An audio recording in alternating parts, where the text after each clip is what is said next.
we are back. I am talking with another one of the UW Interfaith Fellows. I'm super excited to talk to this person. We've had this in the schedule for quite some time. Libby Cohen. I said your last name, right? Cohen? Yeah. Okay. Talking with Libby Cohen, and I'm super excited to talk with you. Libby, how are you? I'm doing well. How are you? I'm doing well. I'm doing well. We're recording this on a Monday, so we always have that like little Monday schlag coming after the weekend, but hopefully this will cheer us right up. So you're a senior at UW currently, correct? Yes, I am a senior. I'm studying speech pathology, and then I'm getting a minor in religious studies. Awesome. Speech pathology. School me on what that is. Basically, assisting people with communication disorders, all about like language and communication, the way people talk. Yeah, that's awesome. So what do you want to do with that degree? Hopefully become a speech pathologist. So I'm actually in the process of applying to grad schools right now for next year. That's awesome. That's really cool. Just trying to serve people that need a little extra help. I love that. So we were talking before we started recording. You are from the great state of Minnesota in Minneapolis. You're senior, we already covered that. Is school what brought you to Wisconsin, I'm assuming, or is your family still in Minnesota? Yeah, my family is in Minneapolis. I've grown up a little bit in Wisconsin. I went to summer camp in Wisconsin, and my family has a cabin in Wisconsin, so not Madison, but I was familiar with the state a little bit, and Minnesota's not too far. Awesome. I love Minneapolis. We actually went up there for a boys' baseball trip. We saw a couple of baseball games up there, and it's just like there's so much going on downtown. There's like brunches everywhere. It's also super diverse, right? Yeah, and lots to do. Yeah, absolutely. Do you miss it at all? Yes and no, I do. I mean, it's the place I've grown up in, like the only Sure. place I've lived. But I love Madison. It's nice being here, and they're not super different. So Yeah, yeah. A little bit smaller, not so much of the big city vibe, but yeah, still a lot going on, still plenty to do. for sure. Well, cool. Well, let's jump into the whole reason you're here. So, Libby, what's your faith and what's your spirituality at this point in your life? I'm Jewish. I have grown up Jewish. Both my parents are Jewish. It's one of the biggest parts of my identity, I would say. Yeah, I'm proud to be Jewish. That's awesome. So you are the second Jewish person that I will be speaking with on this podcast, which I'm super excited because I grew up in a very non-diverse part of the country where pretty much everybody was Christian. We had a couple of Mormon friends as well, but I don't know a lot about the Jewish faith other than what I've seen on like Marvelous Miss Maisel, if you've ever seen that show, So talk to me about what it was like growing up in a Jewish household. I assume that you went to Jewish school. I think I saw, right? Yeah. Mhm. So there's three main like sects of Judaism. There's Reform, Conservative, and Orthodox. And I grew up as a conservative Jew, so kind of that middle tier. So I mean, I guess there are just three different ways to practice Judaism, and within each of those tiers, there's a lot of different practices in itself that are different. Like not every conservative Jew does the same thing. Not every Orthodox Jew does the same thing. But yeah, both my parents grew up Jewish. All four of my grandparents are Jewish. It's been very important part of my upbringing. And I went to Jewish elementary school, and then I left Jewish elementary school. I went to middle and high school somewhere else. But yeah, I studied at like, it's called Talmud Torah. So it's like a after school program for Jewish students who aren't in Jewish school. So I went there next after middle school. I had a bat mitzvah. I then taught at my synagogue to students who were learning for their bar and bat mitzvah. So basically, I took the knowledge I learned when I was preparing and then kind of gave that on to the next group of kids. I grew up at Jewish summer camp as a camper and then a counselor in training and then a staff member. And I was on the Jewish education team there at that camp. And yeah, I'm still very involved in my Jewish life here at school. I'm very involved in the Chabad organization, which is just one of the organizations here for Jewish students. Yeah, so being Jewish is definitely a big part of my identity. Yeah, that's awesome. So let's back up to when you were little. Like, so you're doing Jewish elementary school, and I always ask this question, especially like I've asked this question to my Catholic friends who went to Catholic school.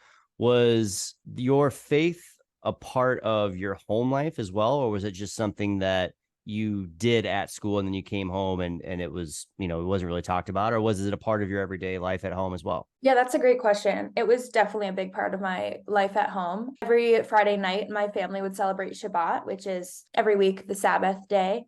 And it was very it was very fun for me to be Jewish. Like I would use the word fun to describe that part of my life, because one week we'd have Shabbat dinner at my house, the next week it would be at my grandparents' house, and we would switch off every week. And so it would always, being Jewish was a very like fun, family oriented, cultural piece of my life. So I always looked forward to getting that time with my grandparents and holidays where my family would get together as a whole.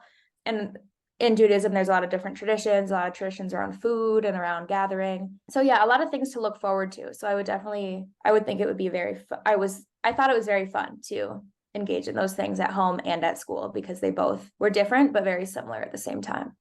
That's awesome. Yeah, I feel like anytime you have memories around food and family, it can't be a bad thing, right? So that's Right. that's a leg up. So you're hanging out with family weekly. Was this just a cultural time or a time just to celebrate the cultural heritage, or were you guys talking about like stuff that was in scripture? Like, did you talk about like because that's so I feel like I'm struggling asking these questions, because I'm coming from it like Christians are so like, we don't have the cultural heritage that I feel like the Jewish faith does, because it's more than just we believe this and this. It's like family, and it's deep seated in history. So like, did you guys talk about things that were in the Torah, or like what the lesson was at synagogue that day? Like, talk to me about that. Yeah, that's also a great question. My family did not do that. So it was more of a time for us to just get together, and we actually every week at our Shabbat dinner we would have a go around of what was your favorite thing of the week. So that was something we did every week. That was a nice like carried on while the weeks went on. But no, we did not study Torah, do scripture like you were saying. To be honest, we didn't even like pray before or after the meals, which I know some families in conservative Judaism and Orthodox Judaism and Reformed Judaism too would do that. But for us, it was really a time to gather. It was more like the sentiment of doing it. And we would bless like the candles and the challah, the bread and the wine. And my grandfather would always lead those prayers for us. So it was very like he's no longer with us, but I can still picture him singing that. And that was like a very key aspect of like those nights for us, was the way he would lead us in those prayers. But we didn't like sit down after, and like we were more thankful to each other to be together and thankful for the meal that we all created, rather than like think about the historic roots. Sure. That makes sense. Were most of your friends Jewish growing up? Like, did you live in a pretty vast Jewish community, or was it mixed? What was that like? Yeah, I think like pretty much all of my friends growing up were Jewish, because Nice. I was involved in Jewish elementary school and summer camp, and my parents really valued Judaism, and most of their friends were Jewish. I definitely had non-Jewish friends, and especially when I went to middle and high school that it wasn't a Jewish school. I had a lot more non-Jewish friends than Jewish friends, but for me, like I've always been able to separate my like camp Jewish friends and my like everyone else, because I just have such a special relationship with those friends, because we share such a similar special bond. So yes, growing up, like my neighborhood wasn't Jewish, but like the kids I would spend time with that weren't in the same exact location I grew up were Jewish, like the people I would surround myself with, if that makes sense. Yeah, absolutely. Absolutely. Yeah. I feel like that's always an interesting question for me as well, because like I said, we just didn't have diversity and where we grew up. Everybody was just Christian, or you weren't. And that was it. What about you go to this Jewish elementary school, and then you said you went to public school after that? No, it was a private school, but it was just had Got it. no religion tied to it. Somewhat of like a shocker for you? Like, were lessons any different, or was the environment any different after not being in like a one that was focused on an actual faith? That's interesting, because looking back, I would think it would be a shock to me, but I don't think it was. I think because I matured, like I grew up as a person, just getting older. I think I was not like, it was just what my classes were. They had just changed. But now looking back, they were definitely different. Like we didn't have a Judaics class where we would like learn about Jewish history, which I did in my elementary school, and like time to pray in elementary school, which I obviously didn't have that in my non-religious middle and high school. So no, it wasn't a shock at the time. It was just like what classes were, but Yeah. I could see it being different. Yeah, kids are resilient. Kids are like, you go to this school now, and you're like, all right, like I guess that's what it is. Yeah, I have an older brother, and he actually went to that school. Like he's 2 years older than me, so he went to the school 2 years before me, and then I don't know. So I guess it was familiar to me because of him, but Yeah, I hadn't really thought about that. Yeah, I'm always interested in that just because, I had friends that went to Catholic school and then you go to public school and it's different. Like everything Mhm. about it is different up to Yeah, like for the sure. class sizes and everything. Yeah. So how many siblings do you have? You said you have a brother. Just one older brother. He's 2 years Got it. older. Got it. Are you guys pretty tight in terms of like we're like on the same page from a faith perspective and like we're all in? I would say so. My brother and I are very close, and which I'm very grateful for. He's abroad for a year teaching English in Hmm. Taiwan. And so we haven't talked as much because of 13-hour time difference, but we are definitely talking about like current events, what's happening in Israel, and like the religion aspect too, because there's not really Jewish people in Taiwan for him to surround himself with. So yeah, that's Yeah. been a change, but yeah, we're definitely very close. So I want to go back to something you talked about before of these three different types. I don't know if that's the right word, but different sects, I guess, of Judaism: Reform, Conservative, and Orthodox. I feel like we could point to like what Orthodox is, like very traditional, like the people that you see in like New York City with like I forget, I don't know what the Yeah, term payas. is. Yeah, Yeah. yeah. But I mean, can you talk about what the difference is between those three types? Yeah. So Reform Judaism is the most like, I don't know how to phrase this. I would say, like you were saying, Orthodox Judaism has the most rules that they follow regarding what they wear, what they eat, Hmm. when they pray, how they pray, who they surround themselves with. And that's very historically rooted, so based on a lot of traditions years and years back. Conservative Judaism is a little less strict, I would say. And then Reform Judaism is even less farthest from Orthodox Judaism. But it's definitely just like a spectrum. It's not like you fit into one of the three categories. It's like you fall somewhere along the line. And that's just based on personal preference. So, like for me, my family is conservative. As I was saying, we keep kosher in our house. So we don't mix milk and meat. We don't eat certain kinds of meat. We we value going to our synagogue maybe a little bit more than some people who are Reform, but maybe a little less than some people who are Orthodox. And that's just based on our own values. But yeah, it's like I was saying, it's totally a spectrum. It's like a continuum. Every Jew is a good Jew, as my rabbi likes to say. Like if you like do one thing that doesn't follow like a commandment, but then you do the next thing that does, like you look at the present, like the thing that you did do that was the correct choice, per se, in quotes, like it's still like a good thing and you're still a good Hmm. Jew. You didn't do anything wrong by like skipping that last step. And so I think that's an interesting point to add. But yeah, it's definitely just like the way that your personal beliefs fall into place and fall into practice, I would say. And I'm assuming that you'll fall into one of those parts of Judaism based on what happens before you and your family, right? So I'm assuming that your parents, your grandparents, were they raised in the conservative type of Judaism? Yes, exactly right. Yeah. I know some people that like are some peers of mine that are more religious now that they're making their own choices than they used to be, and vice versa also. So Hmm. for my family, yes, my family's conservative and I was raised in a conservative household, but and then my parents were also raised that way. But like some of my friends are like less observant than they used to be, or other way around too. Yeah. Are your grandparents first generation, or did they been in America for a while? I'm just trying to get the lineage of being back because Jewish culture is so historically based. Yeah, that's a great question. All my grandparents were born in America, but I have a lot of Eastern European roots. Yeah, I actually wish I knew more about my family, like history, like years back, but I do know that my grandparents were born in America. And a lot of them, I think all of them maybe, were Midwest too, which is interesting. Yeah, yeah, that's cool. My buddy who he came on this podcast last year, he described Judaism as the tribe. Like we're all together. Was that a phrase that you guys have used as well? 100%. Yeah, Judaism is like everyone that's Jewish is one big family.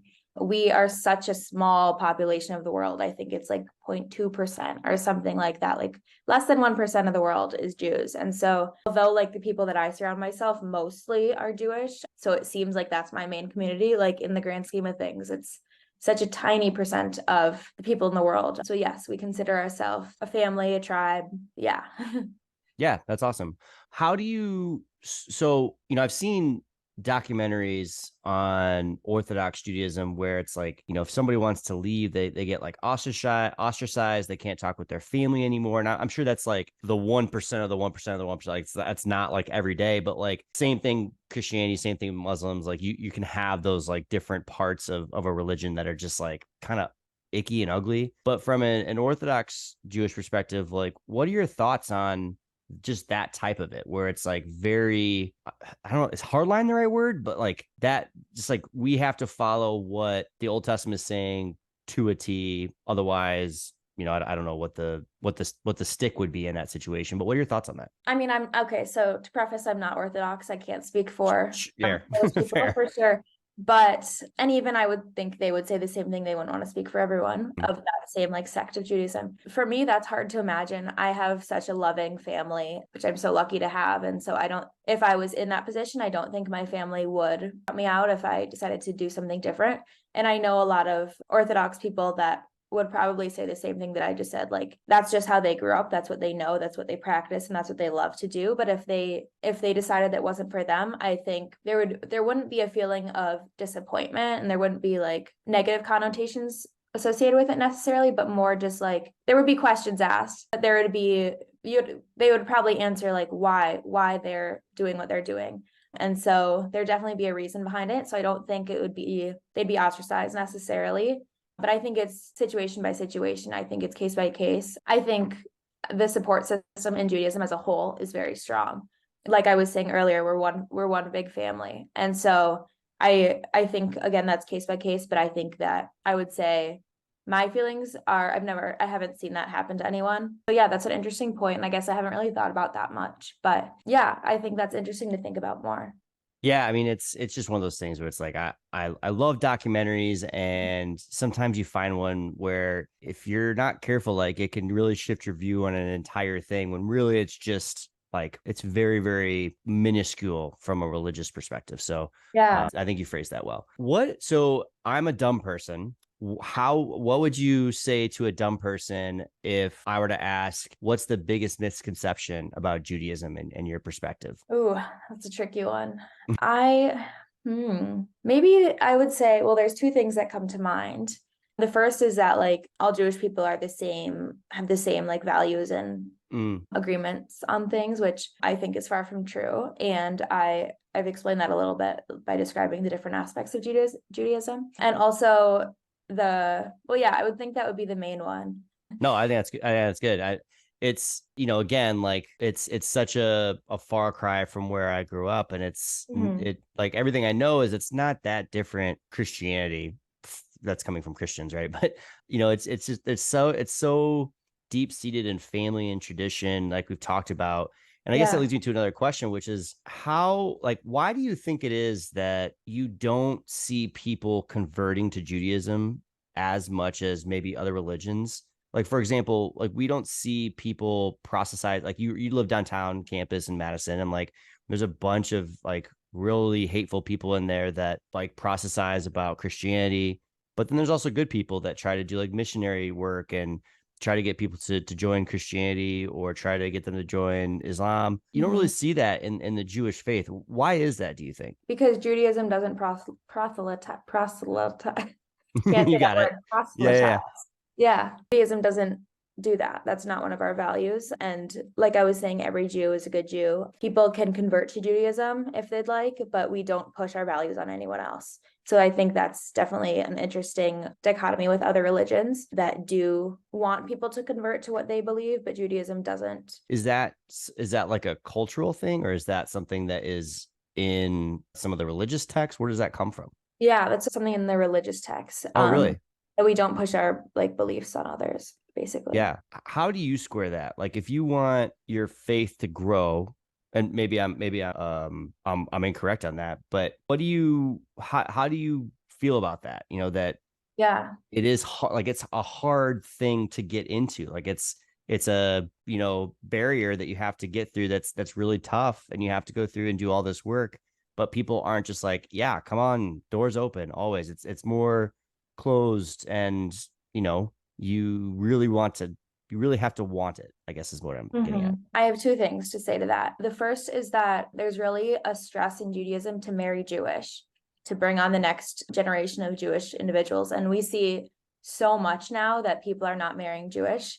Something that my family actually talks about like a lot. It's a value that both me and my brother have, because then you bring a Jewish baby into the world and create like more Jewish people, which we see in history, and history is repeating itself again, that Jewish people are not wanted in the world, and it's hard to be Jewish. And so, yeah, so by law, which the Hebrew word for that is halakha.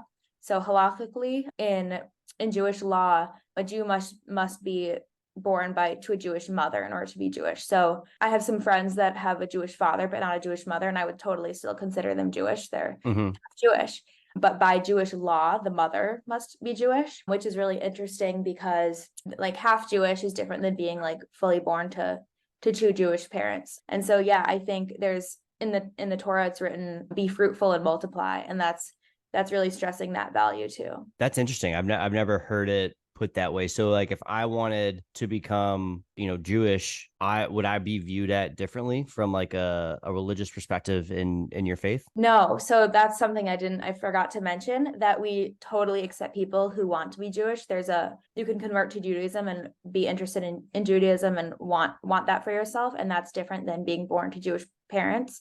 And you'd still be a Jew, and a Jew by choice rather than by birth, by law, I guess. But you're still equally as Jewish. Got it. That makes sense. So let's talk about the interfaith program. What made you want to get involved with this at UW? Yeah, I've always been fascinated by religion. I think it's so cool how people can be so different and so similar. And I think that our differences unite us. And I took a class by Professor Rosenhagen, who is the leader and I took a class freshman year. And so I've always been intrigued, and he told me about the fellowship. So I wanted to get involved, and even though it's 3 years later, I'm glad that it's come full circle, and it's really cool being able to converse with people that I wouldn't normally talk to, and people that have different values and traditions than myself. And it's a great community that we've built. Yeah. I mean, it's every single person I've talked to, a part of your program has been awesome. And like, everybody's just so passionate and open-minded, I think is a really good word that you use, of just like celebrating other people's cultures, other people's faiths, religion. I think that's super important, especially today. So we mentioned you're a senior, you are getting your religious studies certificate. Is that correct? Yeah, it's a minor, but Madison. Got it. Oh, I didn't know that. That's interesting. What's like some like major things that you've learned being in this program and learning about not only probably yourself and your own faith, but like other people's faiths? Like what stands out is like, wow, that was crazy. Yeah, it's a great question. There's lots of similarities between people's faiths, as we've talked about also. Like lots of faiths really value the idea of family, of food, of tradition, of culture. And I guess like growing up Jewish and growing up very involved in my Judaism, I didn't learn that much about other people's faiths, just because that I was in Jewish school and I did all those different Jewish things. And so it's really cool to now be in a setting like that, where that's so different from my elementary school. It's so different than just Jewish. So I think my wow moment was just like being surrounded by people that are both similar and different from me, and we still can connect and share so many cool things. Has it been uncomfortable at all? One instance was a little bit uncomfortable. We had a discussion last meeting about just the current events going on in Israel and Gaza.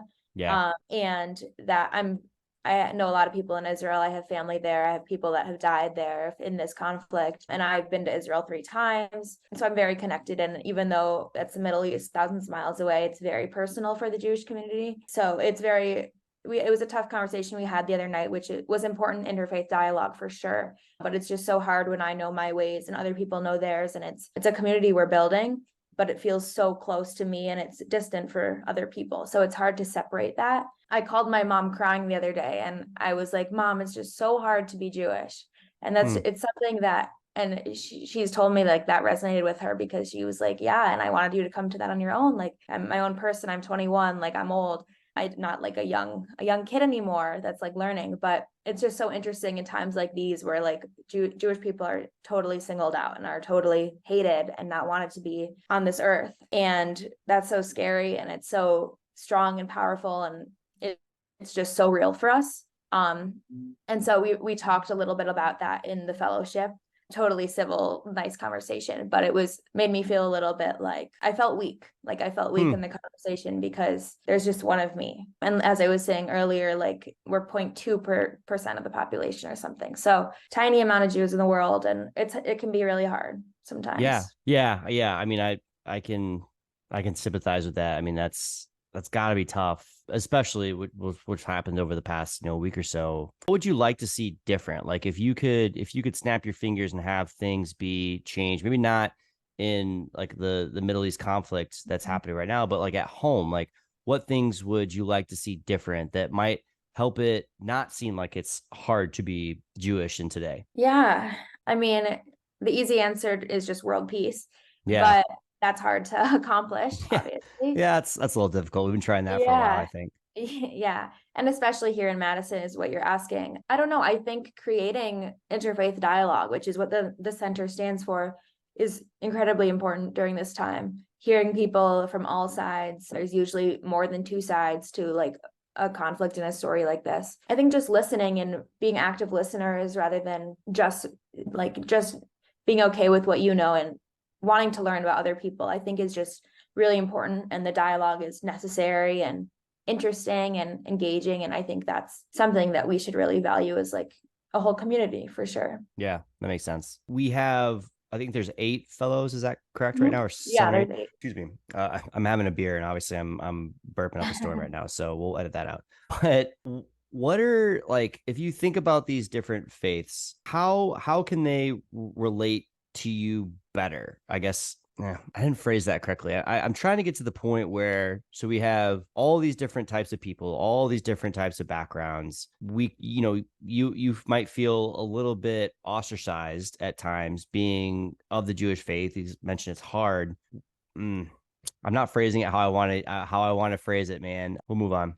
Maybe I'll come back to Okay. that one. That's a Okay. tough. It's a nuanced question that I want to phrase correctly. I don't want it to come across in a way that it might come across. So your life in college as a Jewish person, was it what you expected? Like, was it kind of a culture shock coming from like all these awesome things that you got to participate in as a kid, and now you're far away from that? Like, is it what you expected, or was it a little bit different, a little weird at first? I think it's pretty much what I expected. I think I looked at a lot of different colleges and one of the points that I enjoyed and one part of my college search process was I wanted a good Jewish community. Which I guess is kind of unique and niche, but it's something that I grew up with. So I wanted that to like stay consistent. And so I know Madison is a huge campus and like the percentage of Jews is small compared to other things, but there is like a great Jewish community here, which I feel very lucky to have. And I'm very involved in Chabad and I'm involved in Hillel, which is the other Jewish organization. I've also joined a historically Jewish sorority. So we're open to people of all different religions, but our sorority was founded on 7 Jewish women not being able to be in a different sorority because they were excluded from those. So the history of my religion is, or the history of the sorority is Jewish. Because they were Jewish? Yeah. And so they Wow. founded their own sorority. I keep saying religion, but yeah, so I've definitely involved myself in Judaism here. So I don't think it was a shock necessarily. I like being at a campus that's very big and has a lot of diverse values and people and different ideas. I think that's really important. But yeah, I think I've prioritized what is best for me and how I should like view the university through many different lenses, one of which is like still my Jewish involvement, if that makes sense. Yeah, absolutely. So I've asked a couple of your classmates about this. What do you feel like the role of religion is going to be like in your generation? And the reason why I asked that is because I feel like, as a millennial, I have friends that have, refound religion after maybe having kids or like something like that. And that's how my parents got back into it after having myself and my sister. But there's the millennial generation, I feel like kind of has pushed it away a little bit more so than maybe the generation before us. But it feels like your generation might be coming back to it in different ways. What do you think like the role of religion is going to play for your generation? Yeah, I think for Judaism, I think cultural connection to the religion is very strong right now. I think people are enjoying being part of something much bigger than themselves and something where they can relate to other people. In Judaism and other religions also, that's what I'm seeing. Like I was mentioning earlier, like marrying other Jewish individuals, we're seeing a complete downward fall of that happening. So I guess that's not like promising for the future generations, but that's just what happens. I don't know if that totally answered your question.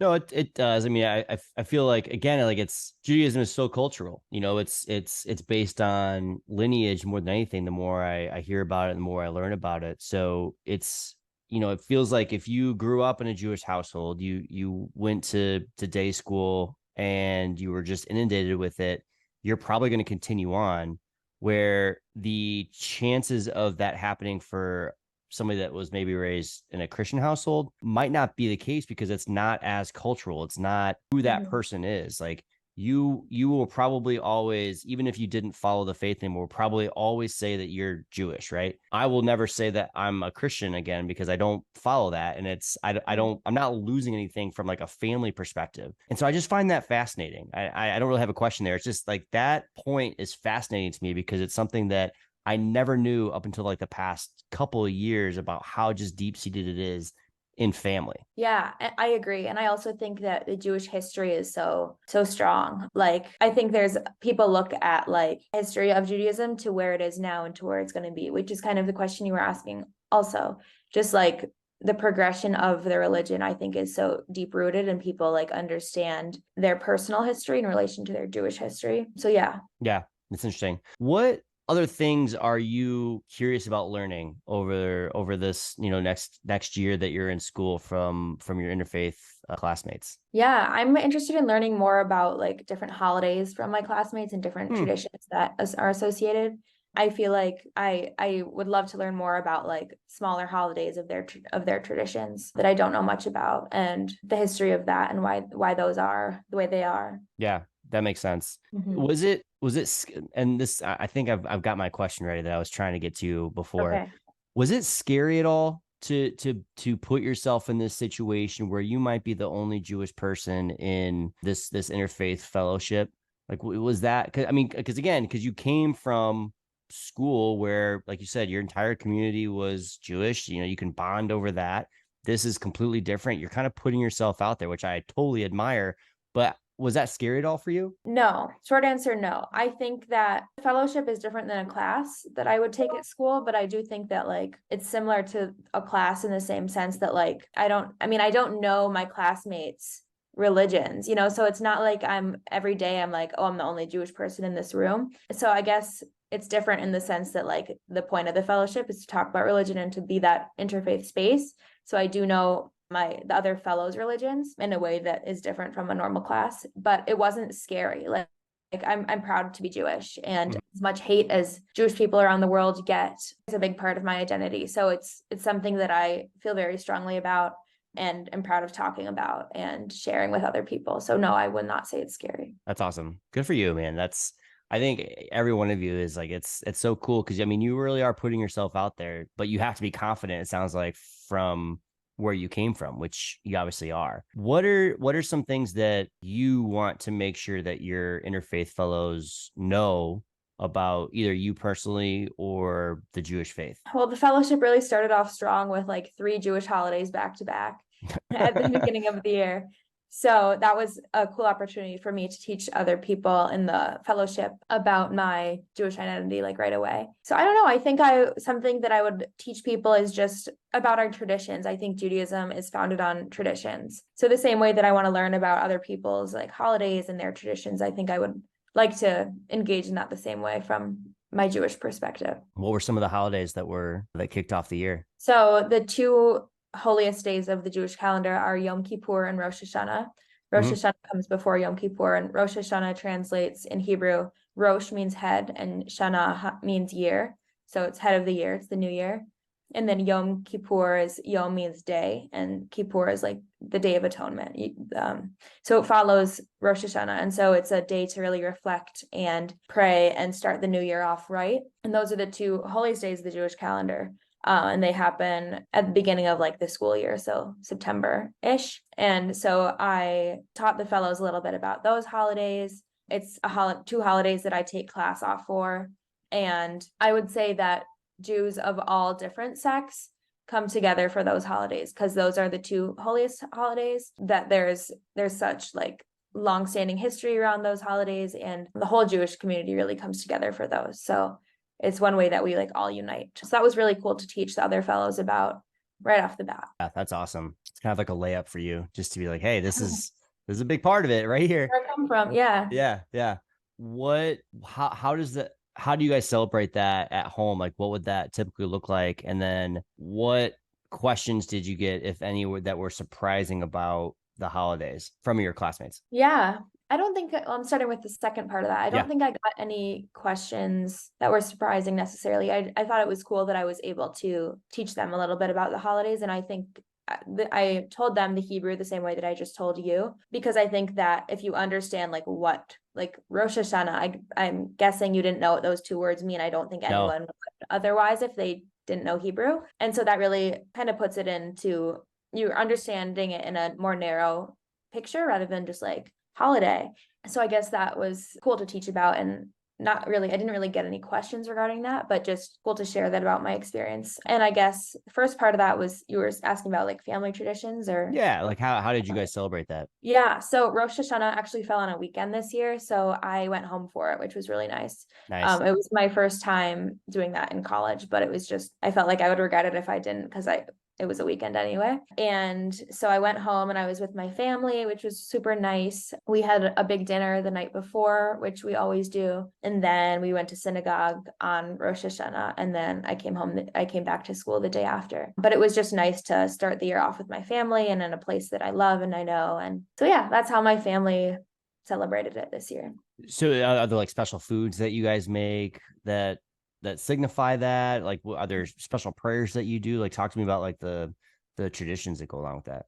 Yeah, so apples and honey are two foods that are representative of Rosh Hashanah, and purely just because they're sweet. So apples and honey, there's like a song like apples and honey for Rosh Hashanah. Like it's a sweet new year is really what we say. And so there's a prayer we say when we eat apples and honey, but before the new year, like the night before, and then continue that through the day. Yeah, there's a lot of just like traditional food that people make, like that don't have any historical meaning, but just Jewish foods that people eat on Rosh Hashanah. But I would say apples and honey for like the sweet start to the new year is the biggest one. Awesome. So did you bring apples and honey to class to celebrate it? I actually didn't, but I should have. That's awesome.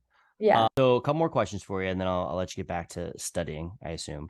When you were growing up, did you guys learn about other religions? Like how did you fit Judaism in with faiths that might be around that talked about even? Yeah, it's a great question. At my elementary school, I think it was like third grade, we paired with a Catholic school that was another elementary school like in the city, and so we went to them and they came to us once or twice. And so I guess in the grand scheme of things, we barely did anything with other religions, but I still remember that school, and it was interesting to compare traditions with them, and you see like what their school was up to and what we were up to. And my school did not have uniforms and their school did. So that was an interesting thing. Like when they visited us, they were all wearing the same thing. And so I remember that being a point of conversation. And so I guess that's very minuscule, but it was interesting to learn about another school that my school paired up with so that we could learn about them and they could learn about us. But otherwise, I don't think that there was really much education about other religions, which is interesting now looking back,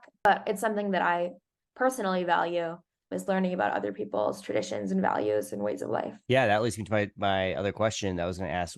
What about that is interesting to you? Like if it would be really easy for you to just be like, I'm Jewish. This is the one faith. I believe it. My parents believe it. My grandparents believe it. And that's it.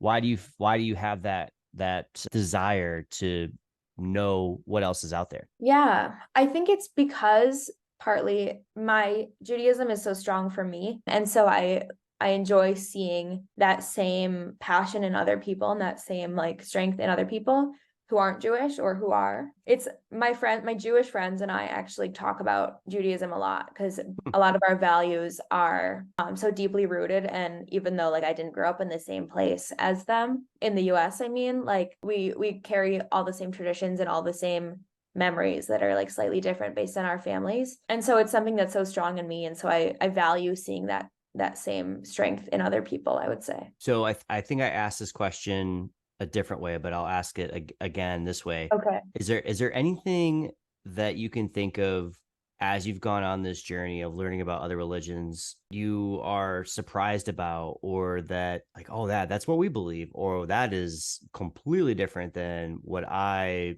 knew growing up? Totally understand the question. I feel like nothing completely comes to mind right off the bat, but there's got to be things that I've been surprised So about. that maybe so I'll say the ones that were surprising to me were, so Judaism doesn't have the New Testament. When I found that out as a kid, I was like, what do you mean?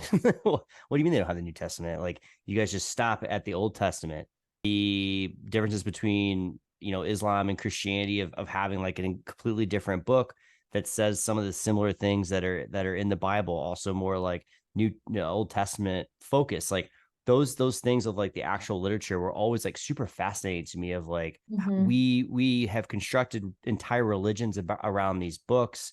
They're so similar but also completely different. Like, I just find that absolutely fascinating. Yeah, I would agree with that. And I think that the Old Testament, I mean, it's old, and Judaism, that's what Judaism looks at and understands. And I think in a similar fashion, like the city of Jerusalem, it's a holy place for lots of different religions, Islam, Christianity, Judaism, but it's in Israel, which is like the Jewish state and where the Jewish people reside. So that's like along the same lens, kind of, that like there's a historical thinking behind Judaism, which I totally understand there is for a lot of religions, but I think it like dates back farther in my brain than religions that like have the New Testament, like Christianity, or have like a place that they value.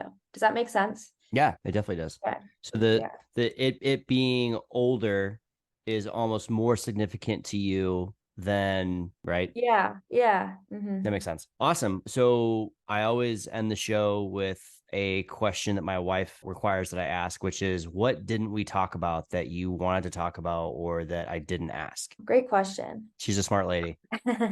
Well, I guess I'll turn it over to you. What's one of the most interesting things that you've learned while doing the podcast and about religion in general? Ooh, that is a loaded question. I've talked to so many people, that believe so many different things: Christianity, Mormons, Jewish people. I had a buddy that I've only talked with one guy that's Muslim, which is a shame. But I think the biggest thing that I always come back to is how similar they all really are. At the core of it is like, be a good person and the good things will follow. And being a good person is not hard to describe, but it gets convoluted in all of these different texts. And I think understanding that we're all trying to do our best here is, that should be enough for a lot of us. And I think it's just fascinating to me that they all kind of center around that goodness aspect of it. And sometimes people will conflate it a little bit, like there's a carrot and a stick. I think with Christianity, Judaism doesn't really have that, because there's no hell, but there's all these different similarities that are so fascinating to me that every time I talk with somebody, I'm like, yeah, that's what my other buddy said that is atheist even, like everybody's just trying to do their best at the end of the day is what it comes down to. And I think I love having these types of conversations, and I love talking with people that are especially in your interfaith program, because all of you guys are doing what I wish our society would do more of, which is just listening. So I think those are the biggest things, that my takeaways. Yeah, totally. I completely agree. I think like at the end of the day, we're all just people. We're all just trying to do our thing and live our life and be the best version of ourselves. So I think it's interesting to see how religion impacts that. But I think totally, I agree with what you were saying. Yeah. Yeah. It's been a fun journey. Well, thank you so much, Libby, for coming on and sharing your story and just talking about your family and stuff. I think it's so fascinating and just so awesome. And again, like I want to echo what I was just saying. It's just like what you're doing and just talking with other people is amazing. And don't feel like you're alone in these conversations. I know that it feels like that maybe right now, but like I said, we're all here for you guys, especially if you're struggling with people that are stuck over in the Middle East right now, and just hoping for the best for you. And I wish you all the best in your senior year. Thank you. And thanks so much for having me on. You bet.